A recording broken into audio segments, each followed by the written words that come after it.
कसा काय असू शकतो मला त्याच्यावरती आता काही या क्षणी बोलायचं नाही.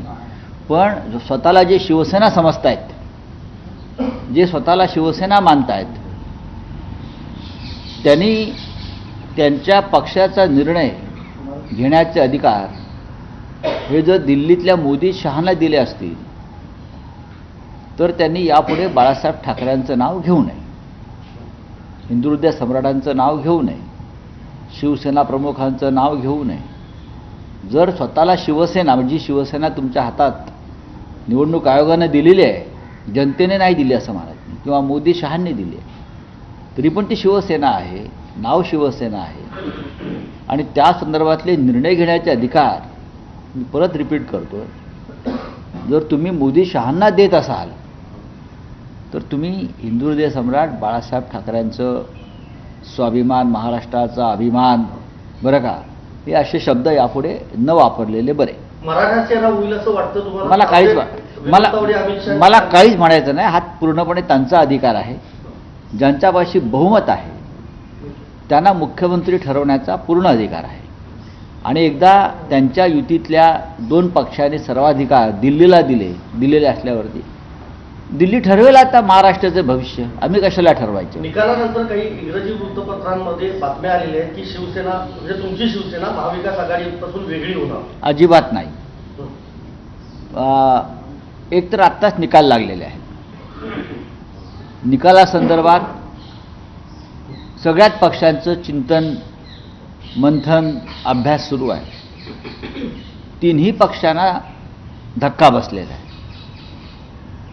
आणि हे का, याला कारणं शोधण्याचे प्रयत्न सुरू आहेत. कारणांची जर दिशा पाहिली तर ती EVMच्या दिशेने जाते, ज्या पद्धतीनं पैसे वापरले त्या दिशेने जाते.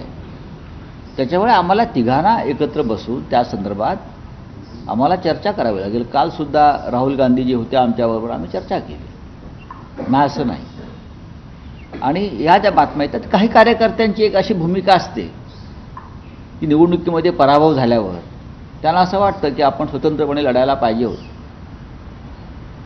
पण आता मुंबई महानगरपालिकेच्या निवडणुका आहेत किंवा राज्यातल्या 14 महानगरपालिकांच्या निवडणुका आहेत, त्या संदर्भातला एक निर्णय घ्यावा लागतो. पण अजून विधानसभा, लोकसभांना 5 वर्ष आहेत. राजकारणामध्ये इतक्या घाईने निर्णय घ्यायचे नसतात. आम्ही लोकसभा निवडणुका एकत्र लढलो, त्याचा आम्हाला चांगला फायदा झाला, हे सुद्धा विसरता येणार नाही.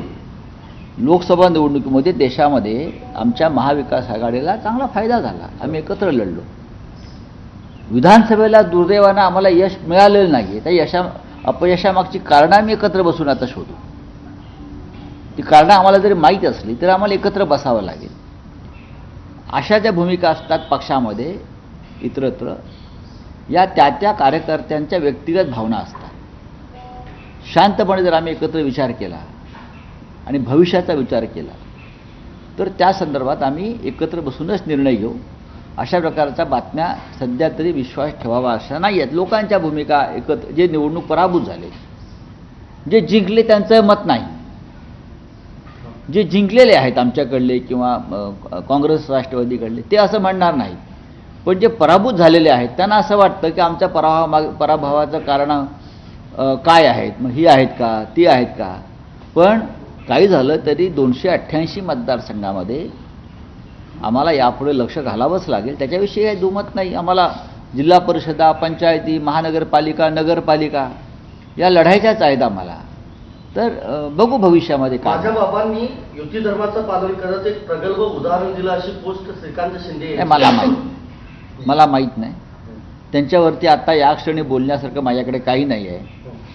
महाराष्ट्रात नवीन मुख्यमंत्री मिळतो एवढंच मला माहिती आहे. देवेंद्र फडणवीस झाले तर महाराष्ट्राच्या मुख्यमंत्र्यांचं स्वागत आहे. शेवटी राज्याचे मुख्यमंत्री असतात.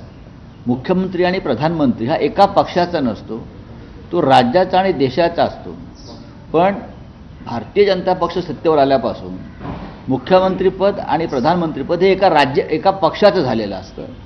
त्याच्यामुळे आमचा वादाचा विषय असतो की तुम्ही राज्याचे मुख्यमंत्री आहात, तुम्ही देशाचे प्रधानमंत्री आहात, एका पक्षाचे, एका गटाचे नाही आहात. देवेंद्र फडणवीस यांनी मुख्यमंत्री म्हणून जर राज्याचा विचार केला, सगळ्यांचा विचार केला, तर नक्कीच आम्ही त्यांच्याकडे काळजीपूर्वक पाहू. हजारो कार्यकर्ते स्वतःला जाळून घेतील असं म्हणतात, जर फडणवीसना केलं नाही तर अवधूत वाघांचं ट्विट आहे. मला माहीत नाही कोण आहेत ते. सत्ता आणि पद आणि